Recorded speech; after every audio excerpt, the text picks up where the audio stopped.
नमस्कार, मैं हूं आपके साथ कविता राणा। देश की सियासत में समाजवाद और सेक्युलरिज्म यानी धर्मनिरपेक्षता, ये दो शब्द अक्सर सुर्खियों में रहते हैं।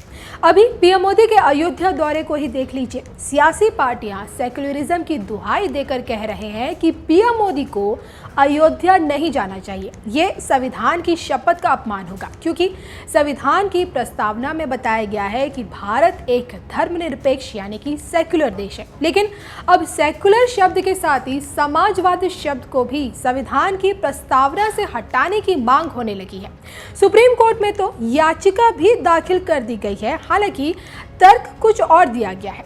याचिका में प्रस्तावना से समाजवाद और धर्मनिरपेक्ष शब्दों को हटाने की मांग करते हुए कहा गया है कि ये दोनों शब्द मूल संविधान में नहीं थे। इन्हें 42वें संविधान संशोधन के जरिए 3 जनवरी 1977 को जोड़ा गया। जब ये शब्द प्रस्तावना में जोड़े गए उस समय देश में आपातकाल लागू था। इस पर सदन में बहस नहीं हुई थी। ये बिना बहस के पास हो गया था।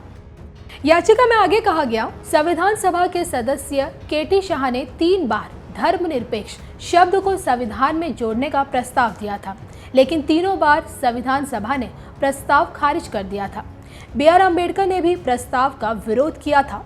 तो सुप्रीम कोर्ट में दाखिल याचिका में धार्मिक स्वतंत्रता का मुद्दा उठाते हुए कहा गया, राजनीतिक दलों के रजिस्ट्रेशन के लिए भी इन पर सहमति अनिवार्य रखी गई है, जबकि संविधान की प्रस्तावना के जरिए ये सब मान लेने के बाद धार्मिक स्वतंत्रता यानी अपनी आस्था का धर्म मानने और उसका प्रचार प्रसार करने के अधिकार का कोई मतलब नहीं रह जाता।